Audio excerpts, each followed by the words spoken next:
예. 맞, 탁마 교수 아주 참 강의가 아주 참 좋았습니다. 예.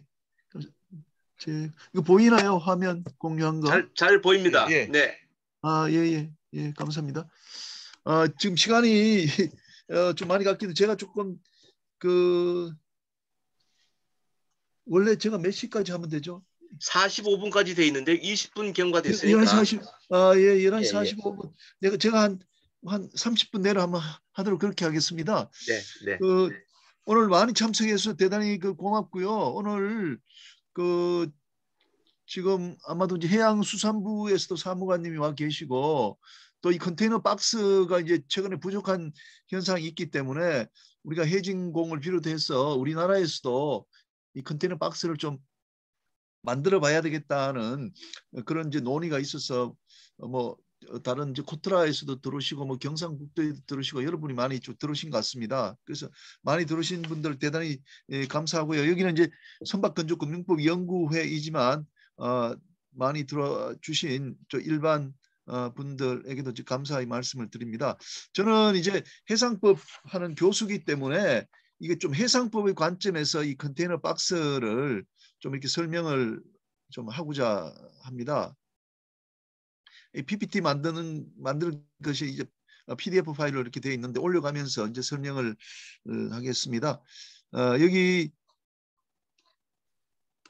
지금 이렇게 생긴 게 이제 컨테이너 박스입니다. 여기 HMM이라고 되어 있는 여기 이제 컨테이너 박스인데 이런 컨테이너 박스를 이 배 위에다가 이렇게 싣고 운송을 하게 됩니다. 우리나라에서 수출하는 화물들이 이 컨테이너 박스에 들어가서 이제 실리게 되는 거죠. 제가 발표할 순서는 상법과 해상법에서 이 컨테이너 박스가 어떤 지위에 있는지를 한번 살펴보고 그 현재 상태를 좀 개선하기 위해서는 어떻게 하면 되는지 제가 한 5가지, 6가지 정도 아이디어를 내는 쪽으로 이렇게 준비를 해봤습니다.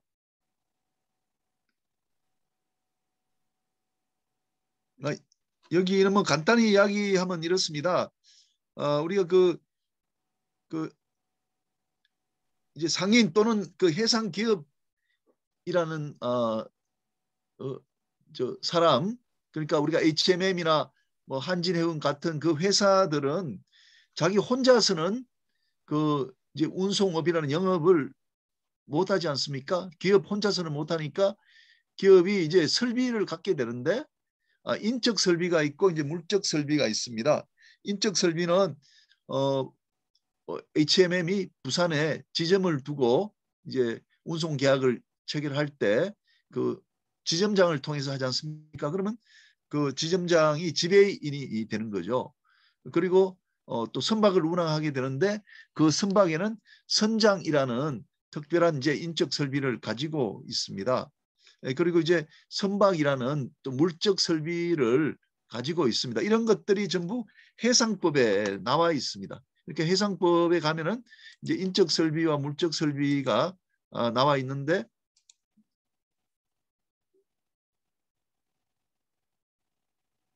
인적 설비로서는 선장이 있고 이제 물적 설비로서는 이제 선박이 있다. 이렇게 아시면 되겠습니다.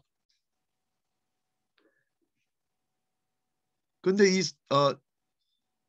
컨테이너 박스가 상당히 중요함에도 불구하고 우리 상법에는 물적 설비로 되어 있지 않습니다. 우리 상법에 나와 있는 것은 선박이 유일합니다. 선박이 유일하다.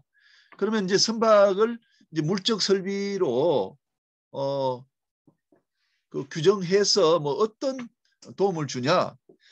예를 들면 이제 선박이라는 거는 이제 동산이기 때문에 이걸 담보로 하려 그러면은 우리가 이제 질권 설정만을 할 수 있다고 이야기를 하거든요. 그러면 질권 설정을 한다 그러면 이제 채권자가 돈을 빌려주는 은행 같은 그런 채권자가 점유를 가져가 버립니다. 그러면 은행이 가져가 버려요. 우리나라 법에 따르면 이제 동사는 질권 설정만 할 수 있다고 되어 있는 것이거든요. 그러면 이게 선박이라는 게 컨테이너 운송에 사용되기 위해서 만들어져 있는데 뭐 돈이 필요해서 이걸 담보로 넣었다고 했는데 이걸 질권 설정을 해버리면 은행이 가져가 버리면 이 목적하고 맞지 않지 않습니까? 그 운송이 사용돼야 되는데 운송이 전혀 사용되지 못하는 결과가 난단 말이죠. 그래서 우리가 이 선박을 물적 설비로 이렇게 규정하고는 그 뒤에 가서 선박은 질권 설정을 못한다. 저당권만 할 수 있다. 이렇게 했거든요. 그러고 나서는 이제 등기부를 만들어 가지고 저당권을 활용할 수 있도록 저당을 활용할 수 있도록 그렇게 했습니다. 우리가 부동산처럼 이제 등기부에다가 이제 등기를 해가지고 저당권으로 하고 선박 소유자가 점유율을 계속 유지하면서 운항을 할 수 있게 그렇게 만들었다는 거죠. 그러니까 이런 상법에 어떤 규정을 둔다는 것은 그걸 이제 사회에 유용하게 사용할 수 있는 그런 이제 법적인 기초가 된다는 거죠. 그런 점에서 본다면은 컨테이너 박스도 대단히 중요한데 이게 상법의 물적 설비로 되어 있지 않기 때문에 지금 우리가 전체로 봤을 때는 컨테이너 박스가 그렇게 지금 소중하게 그 우리가 법률적으로 또 일반인들이 생각하지 못하고 있다고 이제 반성을 하게 된다는 겁니다. 어떤 이제 선박 하나가 이렇게 움직이기 위해서는 이게 뭐 예를 들어 1000TU짜리다 20피트짜리 이제 10,000개를 싣고 다닐 수 있는 배라고 한다면은 이 그 배의 크기보다도 한 1.5배 정도의 컨테이너 박스를 이 전기선사가 가지고 있어야 한다고 합니다. 그러니까 10,000TU짜리 배가 하나 있다 그러면 15,000개는 있어야 된다는 이야기죠. 그래서 우리나라가 지금 예를 들어서 100만 TU라고 그러면 150만 개에서 200만 개는 가지고 있어야 이게 컨테이너 운송을 제대로 할 수 있다. 이렇게 된다는 거죠. 그런데 이제 한 개당 가격이 한 300만 원 정도 합니다. 지금은 올라갔고 뭐 500만 원 하게 되는데 100만 개가 필요하면 그 돈으로 치면 3조 원이 됩니다. 한 300만 개 우리가 장차 한 150만 TU 이렇게 한다 그러는데 그러면 300만 개라면은 한 10조 원 가까이가 되는 거죠. 그러니까 컨테이너 운송을 우리나라가 이제 하게 되면 우리나라 규모의 그 전기선사들은 이 10조 원에 상당하는 그런 그 물적 설비를 가지고 있다는 거죠. 물론 전부 소유는 하지 않고 빌려 쓰기도 합니다만 그러니까 대단히 많은 그 큰 이 자본이 들어간다는 겁니다. 따라서 이걸 잘 관리할 필요가 있다는 거죠. 그런데 이제 컨테이너 운송은 이제 화주가 컨테이너 박스에다가 이제 그걸 화물을 담아야 되지 않습니까? 그리고 화물을 담아서 운송인에게 가져오면 운송인이 그것을 이제 배에다 실어 가지고 운송을 하게 되는데 그러면 이걸 컨테이너 박스를 화주가 준비할 수도 있고 또는 이제 운송인이 준비해서 이걸 갖다 줄 수도 있고 한데 지금은 이제 우리가 관행상 그 컨테이너 박스를 운송인이 실제 운송인 즉 해상기업 전기선사가 전부 준비해 가지고 이 화주한테 송화인한테 이걸 갖다 주게 됩니다. 물론 좀 예외적인 경우는 있습니다만 그러면 화주가 그 컨테이너 박스에다가 그 자기 화물을 실어 가지고 운송인에 넘겨주면 운송인이 실어주는 그런 형태가 되거든요.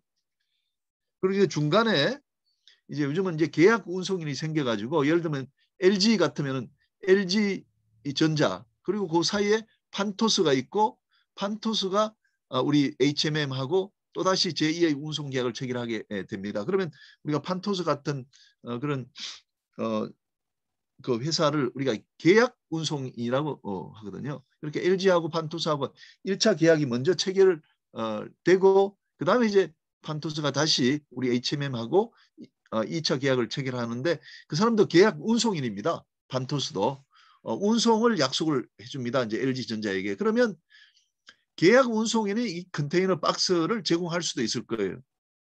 근데 우리가 실무상 그 계약 운송인이 컨테이너 박스를 제공하는 것은 거의 없고 그 자기가 다시 운송 계약을 체결해서 운송인이 되는 HM과 같은 실제 운송인에게 컨테이너 박스를 보내라고 해서 그 컨테이너 박스에 이제 그 화주가 물건을 싣게 되는 것이거든요. 그래서 이런 걸 본다면은 타쿠마 교수의 강의도 있었습니다만 이런 전기선사가 부담하는 그 부담이라는 건 상당히 크다 이렇게 이제 볼 수가 있습니다. 자, 그래서 이제 오늘 그 타쿠마 교수가 앞에서 이제 설명을 잘 했지만 이제 2010년대에도 이런 경우가 있다 그러는데 지금은 뭐 여러 가지 이제 다른 원인 때문에 외적인 요소들 때문에 정상적으로 이제 운송이 안 되다 보니까 컨테이너 박스가 아주 부족한 현상이 일어나고 있습니다. 미국에서 제대로 이제 하역이 되지 않아 가지고 우리나라나 중국으로 그 공 컨테이너가 돌아와야 빈 컨테이너에 다시 화물을 싣는데 그게 돌아오지 않으니까 이제는 새로운 컨테이너 박스가 더 많이 필요하게 된 상황이 됐습니다. 그러다 보니까 이제 전 세계적으로 이 컨테이너 박스에 대해서 이제 다시 한번 그 박스의 소중함을 알게 되고 어떻게 하면 이런 어려움이 발생하지 않을지 고민을 하게 된 것입니다. 그래서 이제 제가 생각할 때 어떻게 하면 되겠느냐 컨테이너 박스 저는 뭐 단순하게 지금 부족한 컨테이너를 채워 넣는 그런 것에 한정되지 않고 제가 또 평소에 생각하던 컨테이너 박스를 제대로 우리가 관리하기 위해서는 어떻게 하면 좋겠냐 하는 그런 이야기를 한꺼번에 여러분한테 좀 전달할까 합니다. 첫째는 물적 설비로 이제 격상을 시켜야 된다. 우리 상법 규정에 선박만 물적 설비를 할 게 아니라 컨테이너 박스도 물적 설비로 이렇게 해야 된다는 거죠. 그래서 컨테이너 박스에 대한 정의 규정을 두는데 컨테이너 박스란 이제 우리 상법에는 이미 컨테이너 박스를 하지 않고 컨테이너라고 표현을 하고 있습니다. 그래서 컨테이너란 계품 운송에서 운송물을 담는 용기다 이런 정도의 이제 정의를 상법에다가 하고자 합니다. 그다음에 이제 지금 이제 컨테이너 박스는 우리가 자동차와 달리 등록하는 제도가 없습니다. 저도 오늘 아침에 우리 고려대학 앞에서 그 정기 검사를 받았습니다. 그럼 다 등록이 되어 있기 때문에 제 번호만 집어넣으면 그 모든 자료가 다 나오지 않습니까? 그래서 이 컨테이너 박스를 전 세계적으로 이런 제도를 갖춰야 된다고 생각합니다만은 등록하는 제도를 만들어야 되겠다. 우리가 선박은 이제 등기부에 이제 등기가 되고 또 이제 관할 그 해무청에 등록을 하게 됩니다. 그래서 이제 관리가 되는 것이거든요. 그와 마찬가지로 컨테이너 이 박스도 등록 제도를 만들어야 되지 않겠느냐. 우리가 자동차가 아마도 제가 볼 때는 전국적으로 한 2천만 대 정도 되지 않겠나 싶은데 우리나라 컨테이너 박스는 한 2만 개 정도가 되지 않겠나 생각이 들거든요. 그러니까 세계적으로 한 3천만 개 정도가 되고 그렇다면 이게 그렇게 숫자가 많지는 않은 것이기 때문에 등록 의무가 불가능한 것은 아닐 것이다 이렇게 생각이 들고요. 그렇게 하는 이유 중에 또 하나는 우리가 이제 컨테이너 박스는 동산이기 때문에 이 비싼 컨테이너를 재산으로 활용을 하려고 그러면은 이제 현재 우리나라 법상으로는 원칙적으로는 이제 질권 설정이 돼야 되거든요. 근데 질권 설정을 하게 되면은 이게 그 채권자가 점유를 가져가기 때문에 이게 활용이 안 됩니다. 그래서 지금은 이제 양도 담보라는 것을 하고 있는데 이제 특정 동산 저당법이라는 저당이 이제 가능하게 하는 방법이 있습니다. 그래서 동산이라도 우리가 이제 저당으로 그러니까 점유를 이전 안 시키기 위해서 저당으로 이제 하는 방법들이 최근에 만들어져 있는데 그렇게 하려고 하면 역시 등록이란 게 필요하지 않겠나 이렇게 해서 등록 제도를 도입을 하자. 그렇게 하면 관리가 아마 쉽게 될 겁니다. 이 우리나라에 이제 박스가 몇 개가 있다는 것들을 이제 행정관청이 이제 다 알게 될 거 아니겠습니까? 그러면 우리가 예비로 몇 개가 더 필요하다는 것도 우리가 나올 수가 있을 겁니다. 그래서 등록 제도를 마련하자 이렇게 했고요. 그다음에 이제 상법에는 컨테이너는 이제 저당권의 목적으로 할 수 있다는 규정도 들어가고요. 그다음 넘어가고요. 그다음에 이제 컨테이너 박스에 대한 이제 개선 방안인데 이걸 제공 의무 그리고 지체료에 대한 것도 우리가 상법에 분명히 해야 되겠다.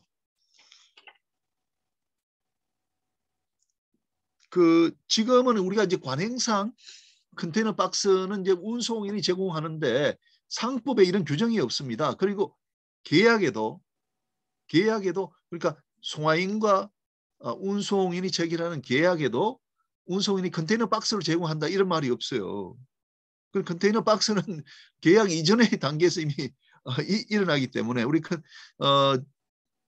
그 컨테이너 운송 특별히 계약서가 이제 미리 작성되는 게 아니고 구두로 계약을 하고 컨테이너 박스를 배 싣고 나면 이제 선화증권이라는 게 발행되고 선화증권 이면에 있는 내용이 이제 계약의 내용을 이루게 되거든요. 그래서 제가 생각할 때는 운송인이 컨테이너 박스를 제공해야 된다는 건 우리가 상관습법으로 굳어진 것이지 어떤 계약이나 법률의 규정 때문에 그런 건 아니다라고 보거든요. 그렇지만 이 내용을 분명히 하려면은 우리 상법에다가 특별한 약정이 없는 한은 이제 실제 운송인이 박스를 제공해야 된다라고 규정을 둬야 될 것 같아요. 그래서 여기 특별한 약정이 없는 한이라고 한 것은 이제 지금도 이제 뭐 shippers owned 컨테이너라고 shipp가 제공하는 컨테이너가 또 있기 때문에 그 특별한 경우에는 화주나 또 이자 물류 회사가 컨테이너 박스를 제공할 수 있는 여지를 남겨두는 거죠. 자, 그다음에 이제 컨테이너가 이제 제대로 운송되고 난 다음에 이제 이걸 어떻게 할 거냐? 그 반납을 또 해야 되지 않습니까? 근데 반납이 제대로 안 되는 경우도 있고 이게 또 지체가 되는 경우도 있단 말이죠. 그러면 이걸 우리가 이제 뭐 지체료, 디텐션, 뭐 데모리지 이런 걸 운송인이 받아야 되는데 제대로 이걸 받지 못하는 경우도 많다고 합니다. 특히 우리나라의 경우에 운송인과 이제 대량 화주의 관계에서 이제 화주들이 이제 강자이기 때문에 운송인한테 이 데모리지, 디텐션 이런 지체료를 주지 않는다 이거죠.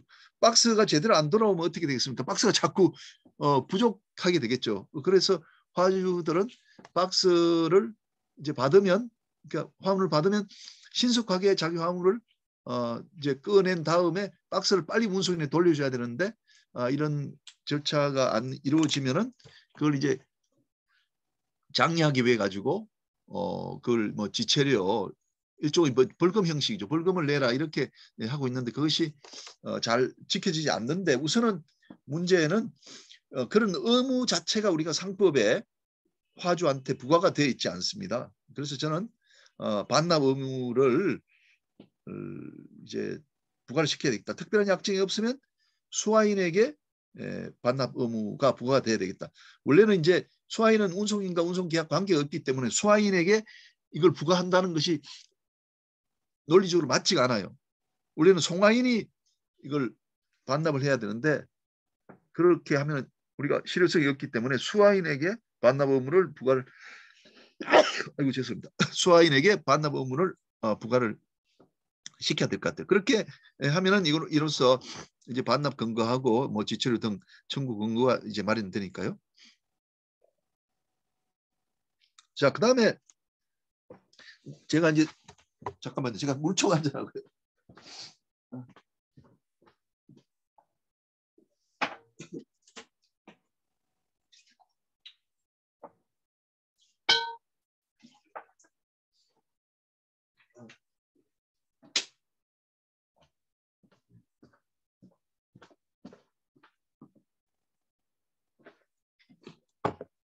예. 자, 그다음에 이제 그 컨테이너 이걸 보유하는 사람을 좀 다변화시켜야 되겠다. 이 최근에 미국에서 이제 컨테이너 박스 회수가 안 돼 가지고 이게 컨테이너 박스 이 대란이 일어났는데 뭐 물론 뭐 착실하게 뭐 환수도 하고 뭐 등등 또 해야 되겠지만 우리가 기본적으로 이 실제 운송인 그러니까 이 전기선사에게 이 컨테이너 박스를 준비하도록 한 이 제도 자체가 운용 자체가 이런 어려움을 이제 가중시킨 게 아니냐 이런 생각이 들었습니다. 제가 이제 이번 때문에 생긴 게 아니고 이미 한 5년 전부터 제가 그런 생각을 했어요. 이게 뭔가 잘못됐다. 왜 그 전기선사만 운송인만이 이 컨테이너 박스를 내가 소유하고 또는 빌려오고 하는 걸 해야 되느냐. 물론 이제 그 선사가 하는 것이 가장 효율적일 겁니다. 그렇지만 이 컨테이너 박스라는 게 아까도 보셨습니다만 우리나라가 뭐 300만 개를 가지면 10조 원이라는 돈이 들지 않습니까? 그 박스가 자체가. 그러니까 이게 엄청나게 큰 돈이기 때문에 이걸 쉐어하는 형태가 돼야 되겠다. 그러니까 컨테이너 박스라는 게 반드시 운송인의 이익을 위해서 있는 것이 아니고 그 이자 물류 회사라든지 화주를 위해서도 이게 필요하니까 그렇게 이제 그 같이 좀 쉐어하면서 이자 물류 회사도 컨테이너 박스를 제가 소유하면서 이것을 이제 저 운송인에게 빌려주는 형태 이런 것들도 필요하지 않나 이런 생각이 듭니다.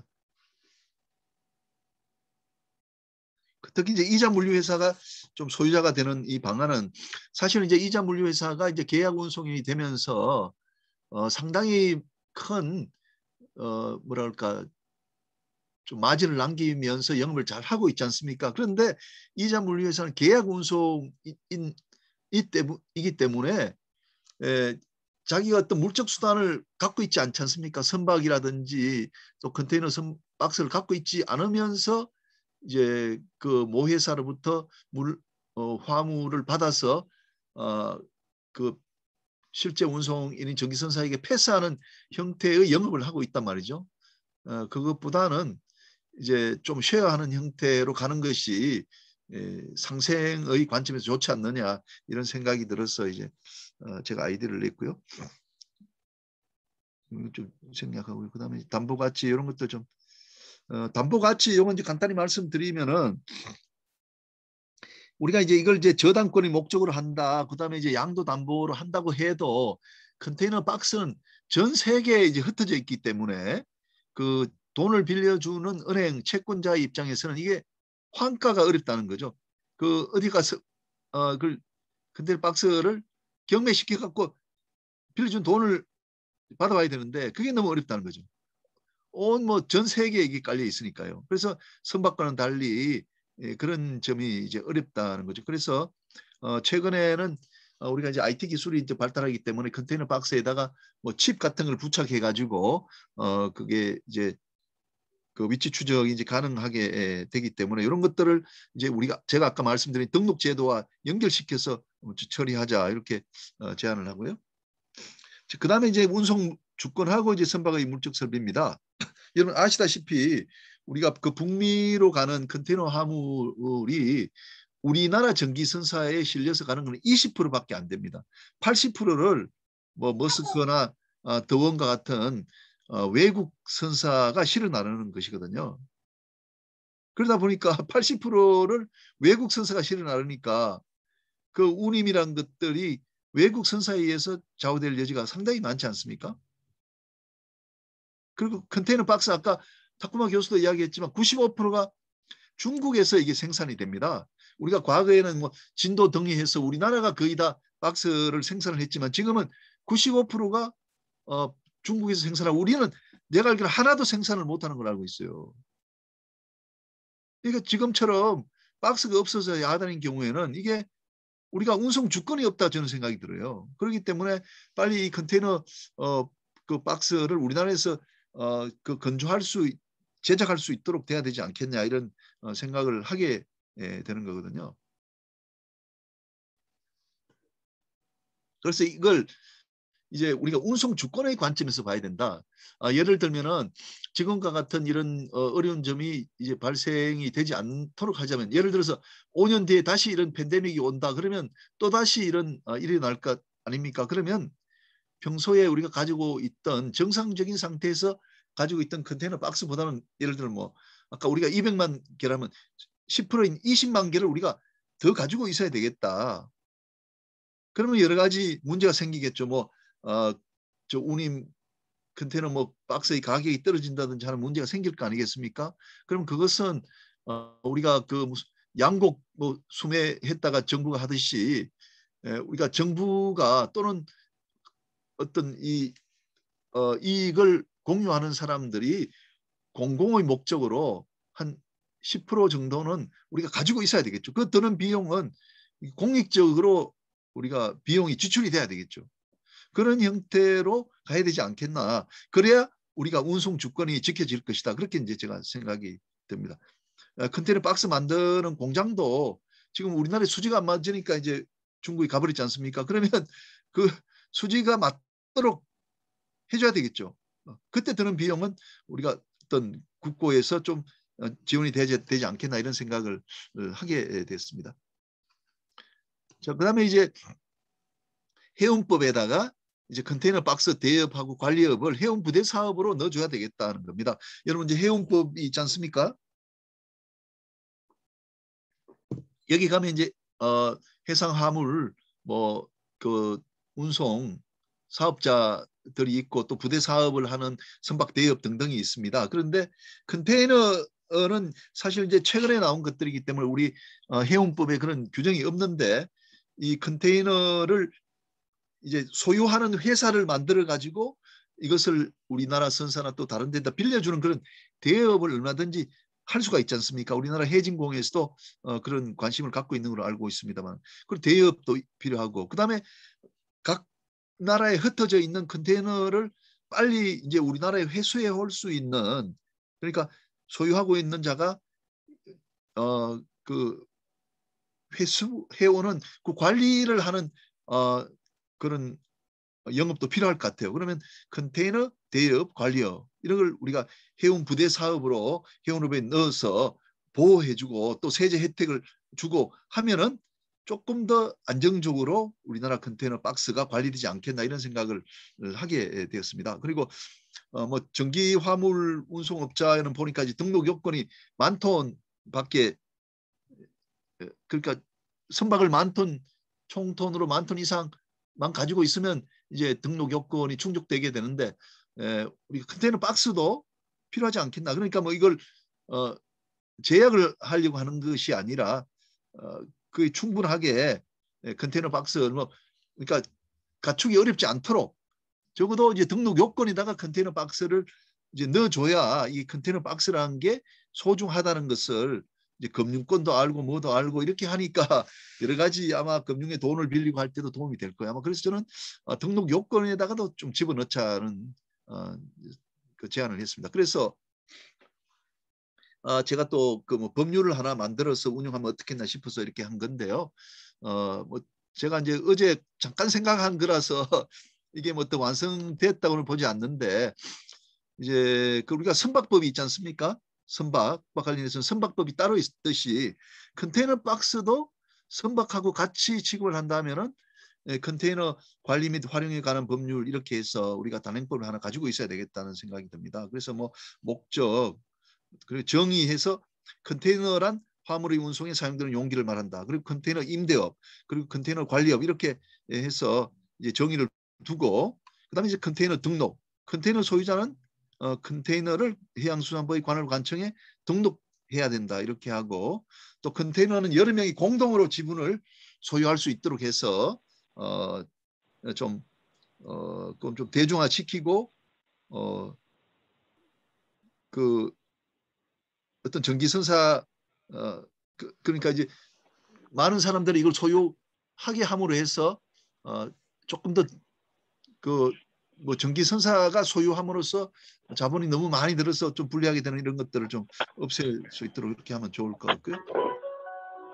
그다음에 등록과 동시에 이제 소유권을 취득한다고 하고 그다음에 저당권의 목적으로 할 수 있다는 것도 두고 그다음에 제5조에서는 제가 이제 아까도 말씀드렸지만 이 컨테이너라는 것은 결국은 우리가 고속도로를 까는 것과 마찬가지가 아니겠나. 그런 컨테이너 박스도 우리 수출입 화물을 위한 하나의 그 이제 어떤 공공재적인 성격을 갖는다고 한다면은 이게 정부가 이걸 관리해야 되는 거 아니냐. 그래서 정부는 이런 의무를 부담한다. 컨테이너 박스가 제대로 공급될 수 있도록 하는 제도를 마련할 의무를 정부가 부담하도록 하는 게 좋겠다 이렇게 생각이 들고 그다음에 이제 예비 컨테이너를 보유하도록 이게 이제 말하자면 운송 주권을 확보하기 위해서는 어느 정도의 그 예비 컨테이너가 필요하다. 그렇다면 이걸 어떻게 할 거냐? 뭐 위원회를 정해 가지고 이제 어느 정도 컨테이너 박스를 갖고 있어야 이게 적정한지, 또 지나치게 많이 갖고 있다면 비용만 들지 않습니까? 그렇게 해서 이런 위원회 설치 운영은 대통령 영어로 정하도록 하고요. 그리고 이제 임대업을 하게 되면 임대업자에 대해서는 뭐 세제 지원을 할 수 있다 이렇게 하고, 그다음에 뭐 전기 외항 화물 운송업자나 물류회사도 컨테이너 임대업을 할 수 있다라고 해서 좀 연결을 좀 시켜봤고요. 그다음에 이제 관리업도 이렇게 뒀고, 그다음에 이제 이걸 뭐 컨테이너 이 소유자는 선박이 이제 가망성이 있듯이 컨테이너 박스를 안전하게 만들어 가지고 그 임차인한테 그걸 빌려줘야 되겠죠. 그런 의무를 이제 가져야 제대로 이게 관리되기 때문에 이런 의무를 부담하는 형태로 이렇게 한번 만들어봤습니다. 그래서 뭐 조금 더 이제 여러 전문가들하고 상의해서 이제 컨테이너 관리 및 활용에 관한 법률을 한번 만들어 보도록 그렇게 하겠습니다. 예, 이 사항으로 제 발표를 마치도록 하겠습니다. 경청해서 대단히 감사합니다. 김 교수님 수고 많으셨습니다. 오늘 제기하신 문제가 사실은 굉장히 큰 주제인데 예, 나중에 Q&A 시간 때에 한번 질문을 받아보고요. 예, 예. 그렇게 하시죠. 그러면 예, 감사합니다. 이어서 세 번째에 해양진흥공사의 김정균 차장님이 컨테이너 박스 현황과 해양진흥공사의 지원 현황에 대해서 발표를 해주시겠습니다.